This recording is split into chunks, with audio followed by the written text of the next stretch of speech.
Và em là người sợ rủi ro hay là người thích rủi ro? Có một cái sự thật rất đáng xấu hổ mà nó hơi cheap, đó chính là em đi ăn ở nhà hàng nhiều khi là để chỉ để em học cái món đấy. Tiền nong ấy thì thực ra nó là một con số vô hồn. Nó là một con số vô hồn.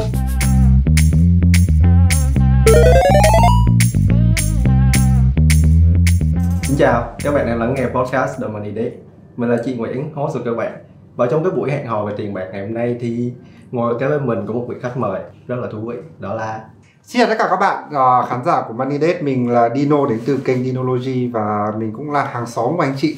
Thực ra thì khi mà nhận lời mời đến đây thì mình thấy rất là vui vì quãng đường mình đi sang quay cái podcast này nó chỉ dài khoảng 54 viên gạch. Còn đếm là cái số viên gạch ở giữa hai nhà. Thì đây là cái quãng đường mà nhiều nhất trong thời gian vừa rồi mà em đi qua đi lại 54 viên gạch em luôn nhớ. Ok, bây giờ mình hỏi về Dino một chút xíu đi. Nếu như mà em có 30 giây để em nói về bản thân mình và em bắt buộc phải nói về chữ tiền ở trong đấy thì em sẽ nói như thế nào về bản thân em? Ok, 30 giây. Dino là một người vừa thích tiền mà lại vừa không thích tiền. Dino không thích kiếm tiền nhưng mà lại thích tiêu tiền. Dino luôn ám ảnh về chuyện là mình phải không thích tiền nhưng mà cuối cùng cũng ám ảnh về chuyện là mình phải có tiền. Nói chung là tiền là một cái thứ khiến cho Dino luôn luôn bị nói quá 30 giây. Ok. Rồi ok. Tiền luôn là một thứ khiến Dino nghĩ về nó rất nhiều, thế nhưng mà lại không muốn nghĩ về nó rất nhiều. Đúng, chính xác nó là như thế đấy ạ. Và em muốn tiền chạy theo em thay vì em chạy theo tiền? Thực ra thì em muốn tiền chạy theo em, bởi vì em đã bị ảnh hưởng từ một cái phim từ hồi nhỏ em xem, từ hồi em đi học em xem, mà có lẽ đến bây giờ nó vẫn là cái kim chỉ nam cho cái cuộc đời hay là cái sự nghiệp kiếm tiền của em. Đó chính là phim Ba Chàng Ngốc, Three Idiots, phim Ấn Độ. Vì xem xong phim đấy có một câu mà khiến cho chúng ta không thể quên, đó chính là theo đuổi sự ưu tú rồi thành công sẽ theo đuổi bạn. Thì nếu mà hiểu cụ thể về chuyện tiền ở đây là cứ làm tốt việc mình đang làm thì tiền nó sẽ chạy theo, chứ mình không bao giờ mình nghĩ đến việc kiếm tiền. Thì đấy là cái phương châm và cái chân lý cuộc đời em đi theo. Nhưng mà nhiều lúc thì nó cũng không được như vậy. Bây giờ thì mình sẽ mời Dino chơi một cái trò game mà anh thấy là nó khá là phù hợp với anh em mình. Đây, câu chuyện là như vậy, thì có một con quái vật đang đến và muốn tấn công trái đất. Ok. Thì bây giờ anh với em phải nấu một cái món ăn rất là ngon để cho nó ăn, để nó thấy là trái đất này rất là tươi đẹp và nó sẽ không tiêu diệt cái trái địa cầu này nữa. Đó là cái chủ đề chính. Trong lúc chúng ta chơi đấy, anh sẽ hỏi những cái câu rất là nhanh thôi. Thì em sẽ trả lời có hoặc không, đúng hoặc sai, hoặc là rất nhanh, 1-2 giây thôi, mình không cần phải nói sâu hơn về nó. Ok. Đầu tiên thì em có biết con vật nào là biểu tượng cho cái việc mà thị trường chứng khoán đang đi lên không? Con bò. Con vật nào là biểu tượng cho thị trường chứng khoán đang đi xuống? Con gấu. Một đồng Bitcoin đang có giá trị bao nhiêu tiền? Hiện tại lần cuối cùng em mở ra là nó còn 30 mấy ngàn đấy, nhưng mà em nhớ hình như sáng nay lên 41 à. Thế bây giờ mình sẽ đầu tư mạo hiểm hay là đầu tư lâu dài? Với em thì em sẽ đầu tư lâu dài. Nếu bây giờ có 100 tỷ ngay lập tức thì em sẽ mua gì? 100 tỷ ngay lập tức em mua đất. Có cái điều gì mà em nghĩ là tiền không phải mua được? Đó chính là trí tuệ. Bây giờ em sẽ đầu tư chứng khoán hay là đầu tư bất động sản? Khả năng hiện tại thì em chỉ đủ để đầu tư chứng khoán. Sau khi cái phần hỏi ngắn đáp gọn này xong thì chúng ta sẽ bước qua phần tiếp theo là chúng ta sẽ nói về việc kiếm ra tiền. Kiếm ra tiền, ok. Câu hỏi đầu tiên luôn, công việc đầu tiên của em là gì? Công việc đầu tiên của em là em đi làm ở phòng vé máy bay. Em làm ở agent bán vé máy bay ấy. Thì công việc đầu tiên của em là em sẽ phải đi booking cho mọi người. Sau đó thì em ăn hoa hồng của hãng vé máy bay. Thu nhập của em trung bình lúc đấy là khoảng bao nhiêu tiền một tháng? Công việc đầu tiên đấy từ năm nhất đại học. Năm nhất đại học em đã đi làm rồi. Lương em nhớ là khoảng 2 triệu hay 2,4 triệu gì đấy. Khi mà em kiếm được 100 triệu đầu tiên ấy, là nó từ những cái nguồn nào? Nói ra thì hơi đáng xấu hổ một tí, nhưng mà khi mà em có 100 triệu đầu tiên ấy, có lẽ lúc đấy em không ý thức được là em đã có 100 triệu. Là em không nhớ là lúc đấy em có bao nhiêu tiền? Em không nhớ cột mốc đấy luôn. Em không nhớ cột mốc em có 100 triệu đầu tiên thật. Nhưng mà khoảng bao nhiêu tuổi nhớ không? Chắc là khoảng sau khi mà em sau khi mà em tốt nghiệp đại học và em đi làm khoảng được 1 năm gì đấy, tầm đấy. Em cho nó ăn đi. Đập vào mồm nó. Ok rồi, hiểu rồi. Hiểu game rồi. Dirty plates need to be washed. Ok. Còn phải rửa nữa. Tại sao chúng ta phải làm việc nhà trong lúc chơi? Trong cái việc nhà thật sự ngoài kia vẫn còn một đống. Đúng. Ok nhá, bây giờ trước đây thì anh biết là em học về ngành tài chính này. Vâng. Nhưng mà sau này thì em lại làm về ngành sáng tạo nhiều. Vâng. Vậy thì cái việc mà học tài chính nó có giúp ích gì cho em trong cái công việc sáng tạo không? Có lẽ là em học được một cái khi mà em học tài chính, đó là cái nguyên tắc và cái sự discipline. Có nghĩa là khi mà nếu mà thường thuần sáng tạo ấy thì em thấy mọi người hoặc là em trong quá khứ hồi mà còn mới làm ấy hay làm theo kiểu cảm hứng và ngẫu hứng. Nhưng mà đến bây giờ khi mà em lớn rồi, em trưởng thành rồi, em kết hợp những cái em đã học và những cái em đang làm thì em thấy em khá là bài bản và quy củ trong cái việc là em làm sáng tạo, chứ em không làm sáng tạo theo cảm hứng mà em làm sáng tạo theo lịch, theo giờ và nó có cái công thức của nó, và giống như là tài chính. đúng. Và em phải làm và nó biến nó thành một cái nghề và nó thành một cái system và nó thành một cái công thức để mình có thể theo được và mình có thể dạy được cho người khác.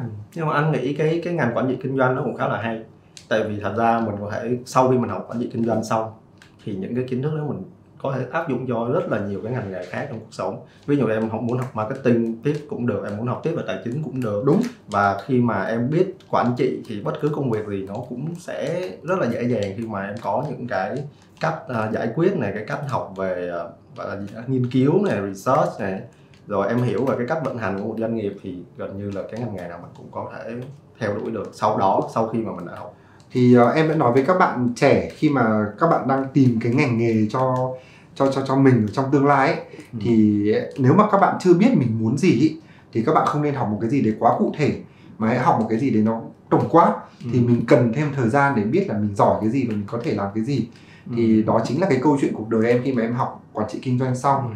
Thì em có nhiều cơ hội để em chọn lựa những cái mà mình phù hợp hơn trong cái tương lai sau này. Và thường thì cái lời khuyên của em ấy nó sẽ đưa đến một cái băn khoăn của các bạn là như vậy thì có phí thời gian của mình không? Thực ra thì cái phí thời gian nhất với một cuộc đời con người ấy đó chính là vào cái thời điểm mà mình không thể tìm ra là mình thích cái gì.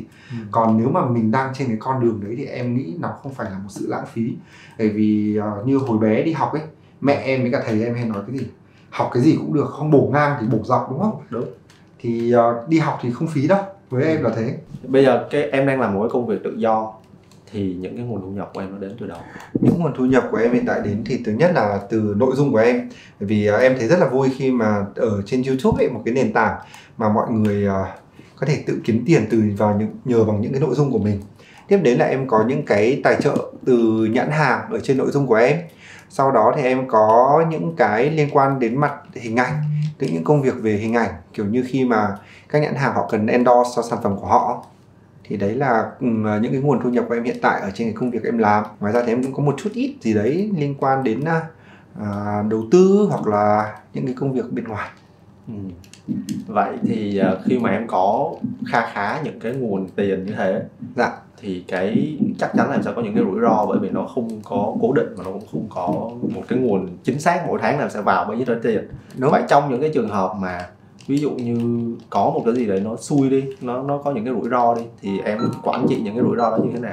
Nói sao nhỉ? Bởi vì đối với em ấy, cái đấy nó không phải là rủi ro, cái đấy nó là sự tự do. Bởi vì là với một người đi làm công ăn lương ấy thì sẽ có một cái sự đảm bảo từ bỏ vào đĩa nấu xong rồi rồi thì sẽ có một sự đảm bảo từ sếp của họ, đúng không? Nhưng mà sếp của họ cũng chính là em như bây giờ, phải lo lắng các nguồn tiền từ tất cả các khách hàng gì đấy. Thì đối với em nó không phải là sự rủi ro mà nó là cái sự tự do. Em làm nhiều em ăn nhiều, em làm ít em ăn ít. Thì không làm thì không ăn. Đấy, đơn giản với em là như thế.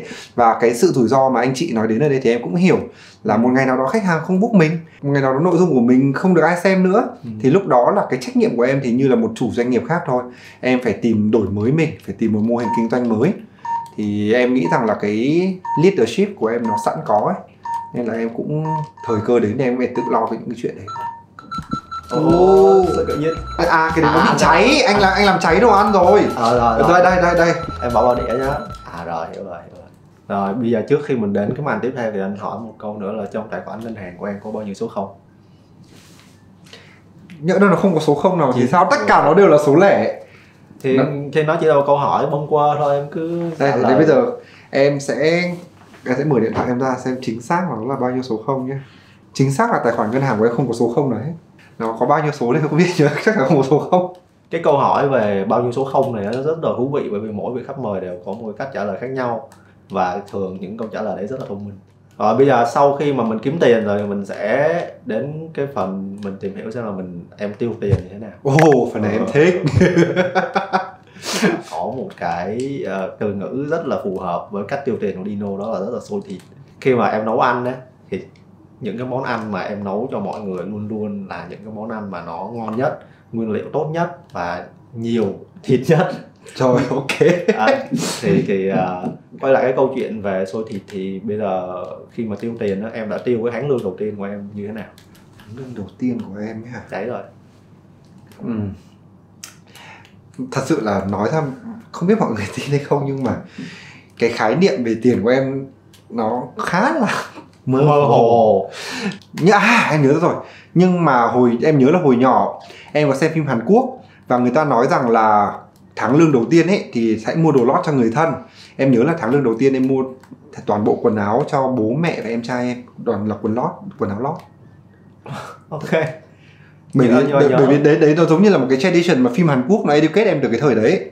Nên là em nghĩ là chuyện đấy là đúng. Dĩ nhiên là khi mà lớn lên thì em xem rằng có thể đúng có thể sai, chưa chắc là không phải ai cũng như thế. Nhưng mà hồi đấy là em làm em đi mua cái đồ lót cho bố mẹ em và em nghĩ đấy là ôi em còn chưa rửa bát. Nhưng mà cái ý nghĩa đằng sau cái việc mua đồ lót đấy là gì? Cái ý nghĩa đằng sau cái việc mua đồ lót đó chính là mình quan tâm đến gia đình của mình, nhưng mà cái tháng lương đầu tiên ấy thì không bao giờ là nhiều và đủ, và một cái mà mình có thể mua rẻ rớt nhất trong người thân của mình là đồ lót, nó rẻ hơn quần áo bên ngoài. Và tại vì cái tháng lương đầu tiên thì nó cũng thường là nó không nhiều, đúng không? Đúng. Và mình thì còn phải lo cuộc sống của mình nữa, nên là cái đồ lót cho người thân vào tháng lương đầu tiên thì nó có cái ý nghĩa là như vậy. Em đã từng mua thứ gì rất là đắt tiền, thế nhưng mà em thấy nó phí, thật là phí. Một thứ mà thấy phí ơi là phí kinh khủng là phí, mà nó rất đắt tiền nha. Nó rất đắt tiền, đó chính là cái máy sấy tay ở trong cái toilet nhà. Rồi anh biết cái máy đấy. Đấy, cái máy sấy tay đấy là một trong những cái mình hối hận kinh khủng. Mua một cái máy sấy tay, trời đất ơi, nó lại còn là Dyson nữa mà phải nhập nước ngoài về, nó khoảng hơn 20 triệu cái máy sấy tay.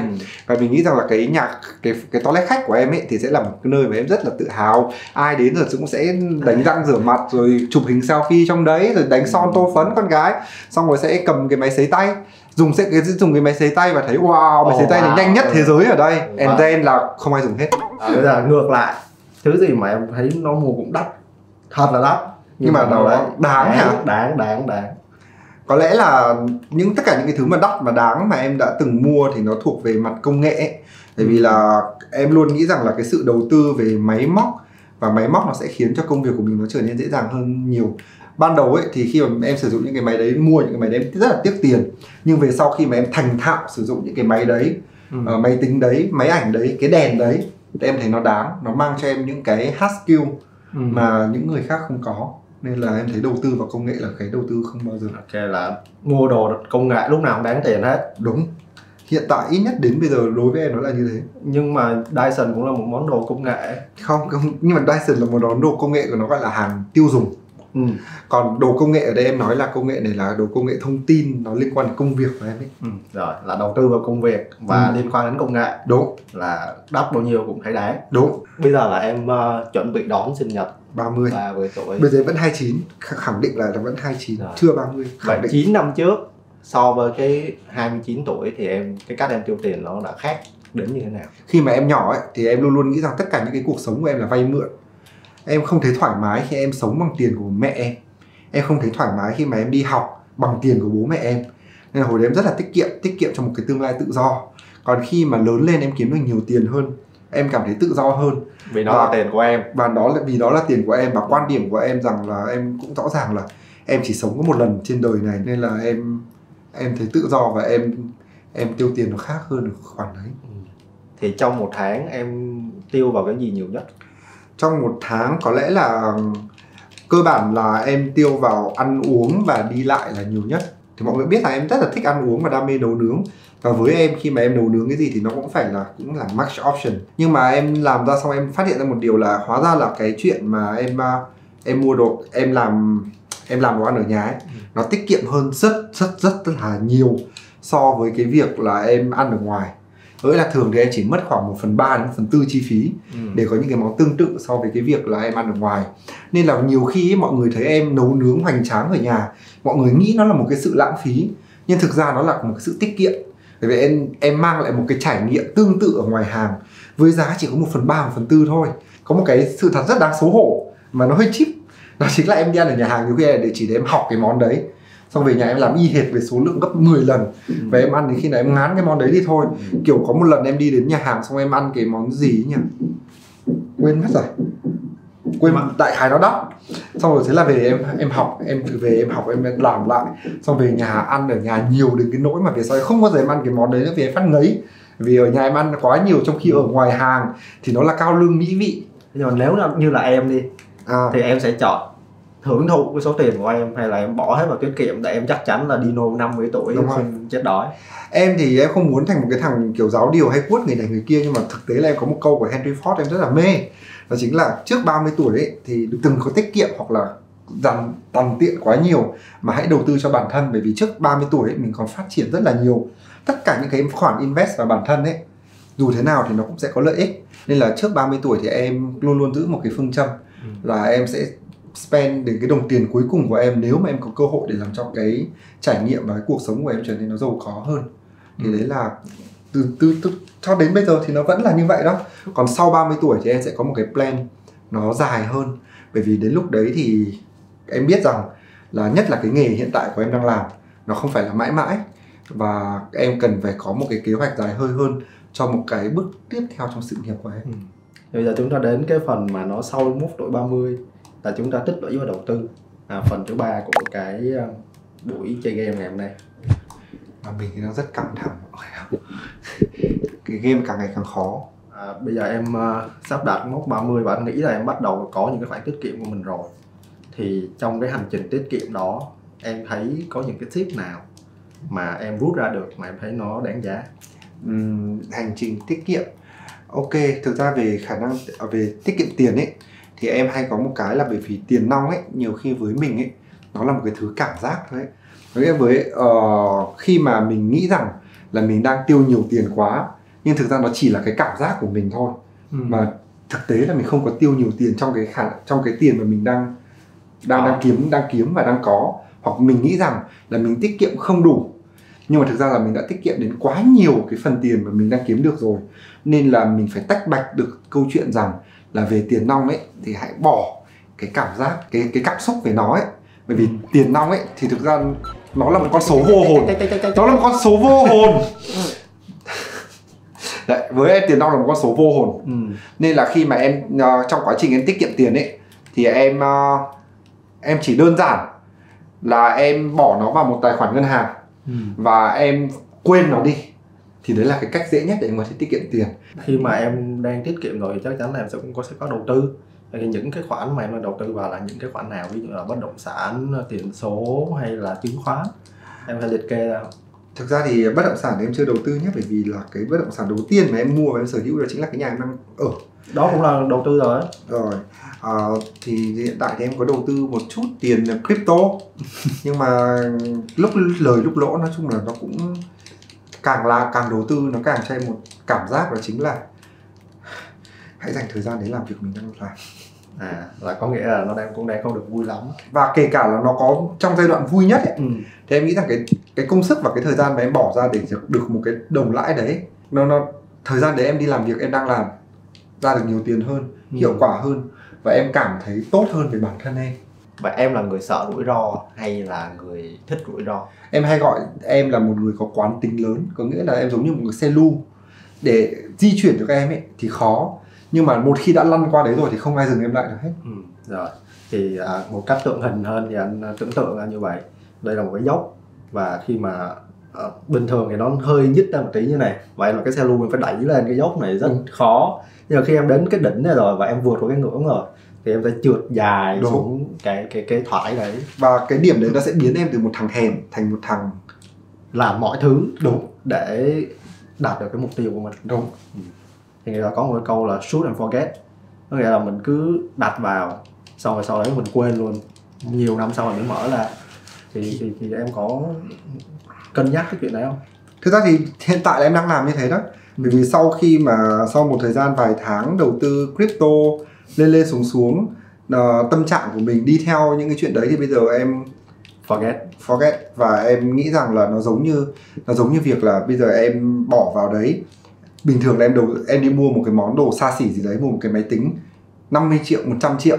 Thì bây giờ em sẽ nghĩ rằng là em mua crypto, em mua 50 triệu, 100 triệu như một cái máy tính đấy, và em quên nó đi. Biết đâu một ngày em thắng lottery và nó nâng lên mấy lần thì sao. Chứ còn thật sự em không hợp cho việc trading. Bởi vì là trading nó sẽ khiến cho em bỏ tâm sức vào đấy nhiều. Tâm sức ở đây là mình buồn mình vui theo cái xanh đỏ đó. Nó khá là hại lực, nó hại cho cái tâm lý của mình ấy. Bây giờ sau khi nói về cái phần đầu tư thì anh cũng hiểu là nó muốn đầu tư vào cái công việc của mình nhiều nhất. Còn những cái khoản như là tiền số hay là bất động sản hay là chứng khoán thì nó đang khá là chưa có động lực để tìm hiểu nhiều, đúng không? Thực ra em có một cái động lực để em tìm hiểu về những cái lĩnh vực đó, đó chính là em là cho tương lai em sợ đến một ngày em sẽ tụt hậu. Nên là em đầu tư công sức của em cho kiến thức của em trong tương lai. Chứ còn bây giờ thì nói thật là em không đủ interest và đam mê. Nhưng mà khi mà em đọc nhiều về tài chính ấy, thì cũng có một cái câu nói là nếu mà mình để tiền nó ngồi im ấy, thì chắc chắn là mình sẽ nhận được một cái số âm trong cái số tiền mà mình đang để trong tài khoản ngân hàng đấy. Ví dụ em làm rất tốt công việc của em kiếm được một số tiền 10 đồng đi, nhưng mà khi mà mình cộng lạm phát và trượt giá đối với tiền ngoại tệ chẳng hạn, thì sau một thời gian cái số tiền nó sẽ âm. Em đồng ý, em có học tài chính thì cái đấy là một trong những cái fundamental mà một đứa học kinh tế phải biết. Tuy nhiên là với em cái có nghĩa rằng là cái việc mà mình lo cái đồng tiền thì mình mất giá, nhưng mà có một cái thứ nữa trong kinh tế đó là opportunity cost, chi phí cơ hội. Thì cái thời gian đấy mình làm việc tốt của mình ấy thì nhiều khi mình bù lại được cái mất giá đó. Bây giờ cái mối quan hệ của em với tiền nó khác nhau như thế nào, cái cách em nhìn nhận về tiền mà em thấy nó khác nhiều nhất. Và khi mà có một cái bạn, thôi không cần cái bạn, có chính em ngồi trước đây, nhưng mà đó là cái phiên bản năm 20 tuổi, thì em sẽ nói một mặt cái phiên bản đấy cái điều gì, em có muốn nhắn nhủ với cái người đấy những cái điều gì? Thực ra thì cái câu hỏi khá là thú vị, bởi vì là khi mà em năm 20 tuổi ấy, em rất là coi trọng tiền. Bởi vì tiền là cái công cụ mà có thể mua được cái sự tự do cho em vào cái thời điểm đấy. Thời điểm đấy em khát khao tự do kinh khủng. Bởi vì một cuộc đời một con người có 3 cái sự tự do, là sự tự do về tiền bạc, sự tự do về sức khỏe, và sự tự do về cái sự tự do tự tại. Mình làm cái gì đấy thì mình làm. Nếu mà mình đạt được 3 cái sự tự do đấy thì là một con người đời người khá là trọn vẹn và hạnh phúc. Nhưng mà vào năm 20 tuổi em thiếu tất cả các sự tự do, nên là em áp lực rất là nhiều để em phải kiếm tiền. Và em nghĩ rằng tiền sẽ là cái công cụ khiến cho cái cuộc đời của em đổi đời, và em quá quan trọng tiền. Còn đến năm 30 tuổi thì em nghĩ rằng thực ra tiền với em nó là một cái biểu tượng, một cái phần thưởng, một cái biểu trưng về giá trị cho những cái sự nỗ lực, những cái mà em cố gắng em đạt được. Và nó là cái đi sau những cái gì mình làm, nó là những cái đi sau cái cuộc sống của mình. Và nếu mà có được nói với lại bây giờ Dino 30 tuổi và nói cho em năm 20 tuổi, em sẽ nói rằng là hãy cứ nhẹ nhàng đi và tận hưởng cái tuổi trẻ đấy. Bởi vì tất cả những cái đồng tiền, tất cả những năm 20 tuổi mà em kiếm được ấy sẽ không bằng 1 giờ đồng hồ em kiếm được khi mà em 30 tuổi. Nên là hãy nhẹ nhàng với cái chuyện đấy. Và cái quá trình phát triển và lớn lên của một con người là quá trình tất yếu. Đừng có quá là upset và quá là buồn tủi về cái việc là mình không giỏi, mình không kiếm được nhiều tiền ở thời điểm đấy. Bớt áp lực đi. Bớt áp lực. Mình tận hưởng cái thời gian của mình. Bởi vì năm 20 tuổi em sống căng như dây đàn ấy, đầu em lúc nào nó cũng căng lên. Em nghĩ rằng là làm thế nào để đổi đời. Và em không hài lòng với cuộc đời em tại thời điểm đó. Đúng. Nhưng mà khi mà mình ở cái năm 20 tuổi thì mình có những cái áp lực là mình không biết là mình có make it không, mình có đến được cái giai đoạn mà mình đang ngồi ngày hôm nay không. Mình có một cái áp lực rất là lớn. Đúng. Mình phải chứng minh bản thân này, mình không chắc chắn bất cứ cái gì cả, nó rất là mơ hồ. Đúng. Nhưng mà vào năm 20 tuổi em không có một người gọi là mentor hoặc là một người nào đấy wise để nói cho em những cái chuyện đó. Bởi vì nhiều khi mình biết rằng là mình sẽ lớn lên, mình sẽ trưởng thành, mình sẽ tốt hơn, nhưng mà cái áp lực của năm 20 tuổi ấy là mình không biết là mình lớn có đủ nhanh hay không, mình phát triển có đủ nhanh hay không, hay là mình đang chậm so với các bạn. Đấy là peer pressure. Nhưng mà nếu mà có một người mà hiểu biết và thông thái hơn nói với mình rằng là cái quá trình lớn lên là một quá trình tất yếu, thì em nghĩ rằng em sẽ tận hưởng những năm 20 của em hơn. Và vào những năm 30 này em không cảm thấy rằng là giá như mình sẽ làm những cái chuyện mình đang làm vào năm 20 tuổi. Nhưng mà thật ra cũng không quá trễ. Bây giờ 30 tuổi em nhận ra những cái điều đấy, em vẫn còn rất là nhiều thời gian để em tận hiểu cái tuổi trẻ của mình. Em còn 4 tháng rưỡi nữa. Nhưng mà đến năm 30 tuổi em lại peer pressure của năm 30 tuổi. Nói chung là đời người nó luẩn quẩn lắm mọi người ạ. Chơi game đi cho quên.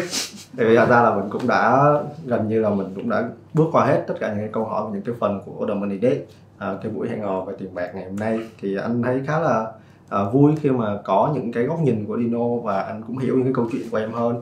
Và anh nghĩ là nó cũng giúp ích rất là nhiều cho những cái bạn mà đang nghe podcast.